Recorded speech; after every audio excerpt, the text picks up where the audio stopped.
السلام علیکم کڑوی حقیقت ٹی وی کے معزز دوستو، اگر آپ چینل پر نئے ہیں تو چینل کو لائک اور سبسکرائب کریں تاکہ آنے والے نئے نوٹیفیکیشن آپ کو بر وقت مل سکے۔ شکریہ۔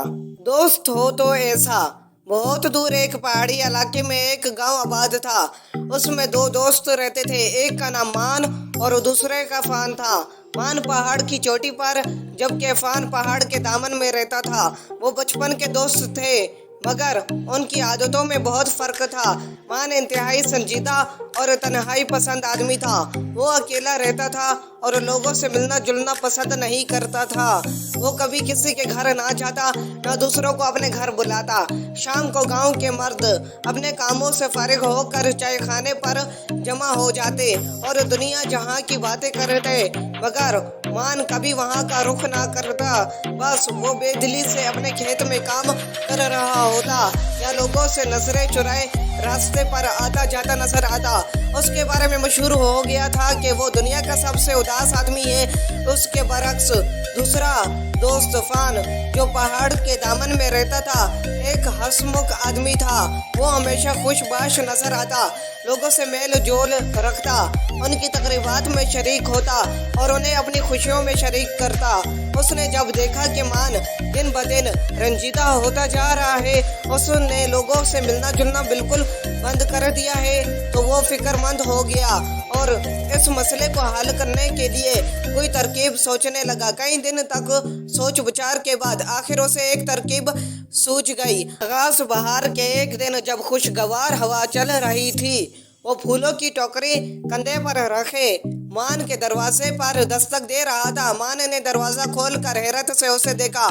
فان نے اسے سلام کیا اور ٹوکری اس کے ہاتھوں میں دیتے ہوئے بولا، تم تو ملنے آتے نہیں، میں نے سوچا میں خود ہی مل آؤں، لو یہ میرے باغ کے پھل ہیں۔ مان نے اسے اندر بلا لیا، دونوں بیٹھ گئے۔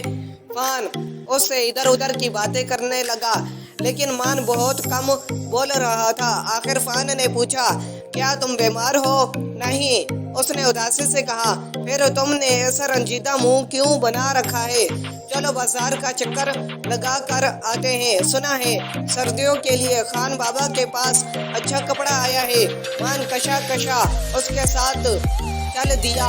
فان نے اپنے لیے کپڑوں کا ایک جوڑا خریدا اور دوسرا مان کو بھی تحفتاً دلا دیا۔ مان منع کرتا رہا مگر فان نہ مانا۔ پھر دونوں رخصت ہو کر اپنے اپنے گھر چلے گئے۔ چند دن بعد فان پھر جال ہاتھ میں پکڑے جھاڑیوں کو ڈنڈے سے ہلاتا، ادھر ادھر نظریں گھماتا اس کے گھر کی طرف آ نکلا اور زور سے دروازہ بجاتے ہوئے آواز لگائی، مان باہر آؤ، میں نے آج ایک عجیب و غریب پرندہ دیکھا ہے۔ اس کے پر نیلے جسم سبز اور آنکھیں لال تھی، وہ اسی طرف اڑ کر آیا، آؤ اسے تلاش کرتے ہیں۔ مان لمبی تانے سو رہا تھا، وہ سمجھا گاؤں پر کوئی آفت نازل ہو گئی ہے۔ وہ ہڑبڑا کر اٹھا اور پاؤں میں چپل پہنے بغیر گھر سے دوڑتا ہوا باہر نکلا۔ اسے اس حالت میں دیکھ کر فان نے کہنے لگایا۔ اسے ہنستے دیکھ کر مان ناراض ہو کر واپس جانے لگا لیکن فان نے اس کا ہاتھ مضبوطی سے پکڑ لیا اور یہ کہتے ہوئے چل دیا، او یار، بلا وجہ دن میں سونا جوان آدمی کو سیب نہیں دیتا۔ دونوں قریبی جنگل میں چلے گئے اور وہاں دیر تک گھومتے رہے۔ وہ پرندہ ڈھونڈتے ہوئے باتیں بھی کر رہے تھے۔ مان کا موڈ ٹھیک ہو گیا تھا۔ پھر تھک کر فان بولا، جانے وہ پرندہ کہاں گیا؟ چلو چھوڑو، آؤ کچھ کھا پی لے۔ اس نے اپنے تھیلے میں سے بیسنی روٹی اور اچار نکالا اور بولا، آ جاؤ، دونوں چیزیں بہت مزیدار ہیں، تمہاری بھابھی نے بنائی ہے، مزہ آ جائے گا، ایسا لگتا ہے تم گھر سے تیاری کر کے چلے تھے۔ مان بولا، ہاں میں ہر کام منصوبہ بندی سے کرتا ہوں۔ فان بولا۔ دونوں گھاس پر بیٹھ کر کھانا کھانے لگے، وہ باتیں بھی کر رہے تھے۔ فان نے کہا، تمہیں شادی کر لینی چاہیے، میں یوں ہی ٹھیک ہوں۔ مان بولا، مجھے تو نہیں لگتا کہ تم خوش ہو۔ فان بولا۔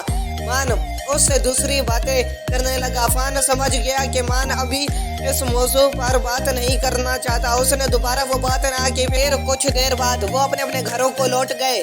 پھر ایک دن اسی طرح فان ہاتھوں میں बड़ा सा डिब्बा उठाए, होंठों पर जबान फेरते हुए मान के दरवाजे पर आवाज लगा रहा था, मान मान दरवाजा खोलो, क्या तुम अपने सब घोड़े गधे बेच कर सोए हुए हो? मान ने दरवाजा खोला तो वो चिल्लाया, दोस्त मुझे मुबारकबाद दो, आज मेरी सालगिरह है, मुझे इस दुनिया में आए 25 बरस गुजर गए हैं। मान बहुत मुश्किल से मुस्कुराया और उसे मुबारकबाद दी। दोनों अंदर आ बैठे। फान हाथ मिलाते हुए बोला, मैं आज बहुत खुश हूँ, आज के मुबारक दिन में इस दुनिया में आया था। मान ने गर्दन हिलाई, फिर कुछ सोच कर बोला, मगर अभी 2-3 महीने पहले तो तुम्हारी सालगिरह थी, वो मेरी नहीं, मेरी शादी की सालगिरह थी। अच्छा छुरी लाओ, मैं केक काटूं, और हाँ कंजूसी नहीं चलेगी, तुम्हें मुझे कोई ना कोई तोहफा भी देना होगा, चाहे वो मुर्गी का सर ही क्यों ना हो। मान ने जोरदार के कहे लगाया, फिर वो छुरी लाया। फान ने केक काटा और वो मजे से केक खाने लगे, साथ ही अपने बचपन की यादों को ताज़ा भी कर रहे थे। फान बोला, तुम्हें याद है बचपन में हम अखरोट तोड़ने जंगल में जाया करते थे और एक दफा हमें वहाँ चुड़ैल नजर आई थी? हाँ अच्छी तरह याद है, हम उससे डर कर भागे थे, तुम गिर गए थे और सर पर चोट लगी थी, कई दिन तक तुम्हें आराम करना पड़ा था। इस दौरान वो चुड़ैल और भी कई लोगों को नजर आती रही। आखिर सबने वहाँ जाना छोड़ दिया, मगर बाद में पता चला था कि वो एक बेघर औरत थी, उसका ज़हनी तवाज़ुन दुरुस्त नहीं था। मान बोला। फान ने गर्दन हिलाई और बोला, वाह तुम्हारी याददाश्त बहुत अच्छी है, मुझे हैरत है, जब तुम लोगों से मिलते हो तो उनसे बातें क्यों नहीं करते? बस मुझे ज़्यादा बातें करना अच्छा नहीं लगता। मान शर्मा कर बोला, हाँ कम बोलना अच्छी बात है, लेकिन दिलचस्प और अच्छी बातें सब शौक से सुनते हैं। फान बोला। मान सर हिलाने लगा। गर्ज वो देर तक खुशगपियाँ करते रहे, फिर फान वहाँ से रुखसत हो गया। फिर फान ने हिकमत अमली बदली, अब वो खुद नहीं जाता था बल्कि मान को बुला लेता। एक दिन उसने अपने घर के आगे से गुजरते फेरी वाले से, जो पहाड़ की चोटी तक जाता था, अपना पैगाम भेजा, आज मेरे बेटे का नतीजा निकला है, वो अपनी जमात में अव्वल आया है। दोपहर को घर में एक छोटी सी तकरीब है, तुम्हारा भतीजा कहता है कि चाचा के बगैर मज़ा नहीं आएगा, लिहाजा तुम फौरन चले आओ। पैगाम पढ़कर मान ने गहरी आ भरी, उसका दिल कहीं जाने को नहीं चाह रहा था। कुछ देर तक वो यूं ही बेख्याली में बैठा रहा, फिर उठा और मुंह हाथ धोकर अपना नया सूट अलमारी में से निकाला और पहनकर घर से निकल गया। हाँ रास्ते में वो बच्चे के लिए तोहफा लेना नहीं भूला था। घर में जोर शोर से तकरीब जारी थी, बहुत से लोग वहाँ मौजूद थे। शुरू में मान कुछ बुझा बुझा रहा, मगर फिर लोगों में घुल मिल गया, उसे वहाँ बहुत मज़ा आया था। घर आकर भी वो तकरीब के ख्यालों में खोया रहा। फिर एक रोज मान को पैगाम मिला, लिखा था, मेरे दोस्त मैं रात से बहुत बीमार हूँ, लगता है मेरा आखिरी वक्त आ गया है, मेरी ख्वाहिश है जब मेरी जान निकले तो तुम मेरे करीब मौजूद हो। मान उछल कर खड़ा हो गया, उसने तेजी से लिबास बदलना शुरू किया और जल्दी में बाजू और गर्दन कमीज के गिरबान में फंसा बैठा। वो गुस्से से कुछ बड़बड़ाया और खुद को इस शिकंजे से निकालने की कोशिश करने लगा, मगर नाकाम रहा। आखिर वो चिल्लाने लगा, अरे कोई है जो मुझे आकर निकाले, मैं फंस गया हूँ। आखिर उसके पड़ोसी ने आकर इस मुसीबत से निजात दिलाई। फिर उसने मोजा पहनना, मगर दूसरा हम रंग मोजा मिल नहीं रहा था, लिहाजा उसने अलग रंग का मोजा पहन लिया और उठकर इस तरह भागा कि उसके एक पैर में जूता था और दूसरा वो भागते हुए पहनने की कोशिश कर रहा था। पहाड़ी ढलवान पर से उतरते हुए वो लड़क गया, मगर फौरन संभला। उसकी पड़ोसन अपनी खिड़की में खड़ी थी। वो पूरे गांव में कहानियां सुनाने वाली नानी के नाम से मशहूर थी। मान की ये हिम्मत अफजाई देखकर वो चिल्लाई, क्या तुम्हारे घर की छत गिर रही है या तुम शादी करने जा रहे हो? मगर मान ने उनको कोई जवाब नहीं दिया। जब वो फान के घर पहुंचा तो देखा घर में मज़ेदार खानों की खुशबुएं आ रही हैं और फान जो उसे खिड़की से आते देखकर फौरन बिस्तर पर लेट गया था, जोर जोर से गिरा रहा है। मान उस के पास बैठ गया और उसका हाथ अपने हाथ में लेकर बोला, मेरे दोस्त आखिर तुम्हें क्या बीमारी है, बस कुछ ना पूछो, मुझे उसका नाम लेते हुए डर लगता है। फान हामते हुए बोला, मैंने सुना है किस जमाने में दुनिया की आधी आबादी इससे खत्म हो गई थी। ये कहकर उसने मेरी आह भरी। मान उसके हाथ पांव दबाने और उसे हौसला देने लगा।